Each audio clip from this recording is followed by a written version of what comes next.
How did I become an artist? Well, I think back to my childhood growing up, I was always drawing. My mom and my aunt would host family gatherings, and the whole family would come over for cookouts, and everybody would be eating and talking, and I would eat, but then kind of sit boredly by myself. So my aunt would bring pens and paper and pencils and colors for me to draw with, and I was always drawing. And then in elementary school, I had a bus driver. Her name was Brenda. And she was really sweet. She would always say hello to me and tell me good morning. And I was always really excited to see her and to say hi back. Eventually, she and my mom became really good friends. And so my mom would send me to her house for sleepovers or just to hang out with her. And she was an artist, and her daughter was an artist as well. Her daughter had actually graduated from an art institute. And so the two of them would teach me how to paint and how to make different types of magazine clip art. And I would do arts and crafts and draw outside with chalk with them. And they would always give me arts and crafts every birthday and Christmas throughout my childhood. And then in art in school, I had a teacher that noticed that I really liked it. And so she sent me to an art summer camp where I learned how to draw. And then later, I transferred from a mainstream public school to a deaf school, and I took an art career technical class.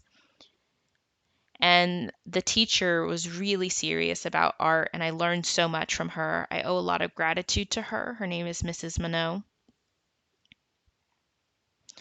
And then later, when it came time for me to decide what career path to take, I felt very limited in my career options. So I picked graphic design because it had some affiliation with art. So once I graduated, I worked for a office in Baltimore, Maryland, but I really didn't like that job. I wasn't very satisfied with it, and so I went into a different industry that had no connection with art at all. And I worked in that for a little bit, but I really missed painting. I remember looking at my art collection one time and looking at all of my old art pieces that I had done and really being blown away by the art that I had created. I remember going to an art event and looking at all of the art there and really missing painting. And so I decided at that point that I would go back into painting and drawing again. And I did other art pieces. And that's how I became an artist. So this month there'll be two paintings for auction. The first one is called Panda to Pineapple.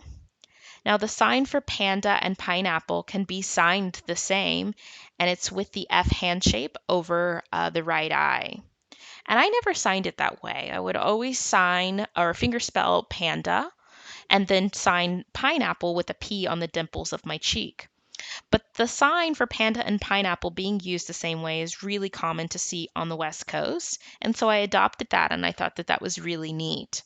And so I decided to put that in my painting and create a panda that really loved eating pineapple pizza. And so that's the art that you see here behind me. The second painting is of the masked lady.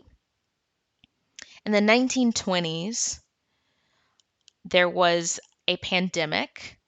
It was the Spanish flu pandemic, and a lot of people died from that virus. And so, of course, it required that I include a mask.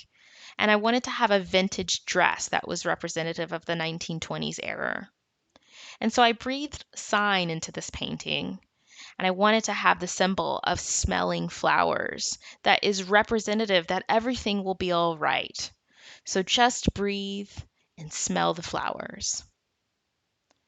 So that's the two paintings that will be for sale this month. So my process for developing my art is that I carry a sketchbook with me to work, and sometimes I will draw in it or draw things that I see or ideas that come to mind.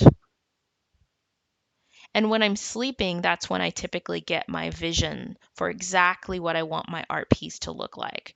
So I'll go grab my sketchbook and I'll draw in it in the middle of the night, sometimes between midnight and 3 a.m. So I'll draw in it for maybe about 30 minutes and then I'll go back to sleep. And then I'll take my sketchbook and I'll look at the draft that I had originally created and I'll clean that up a bit. And sometimes I'll take pictures from the internet on the computer, let's say of a dog, and trace that out. Or sometimes I'll take a tree maybe and put that in there. Or I'll take a picture of myself through a similar process where I'm maybe posing and with my arms folded or my hands outstretched or my hands framing my face, and I'll sketch that out. And once I'm satisfied with my sketching, then I will take that sketch and I will draw that onto a larger canvas. Sometimes I actually do take that sketch and put that into my actual larger project.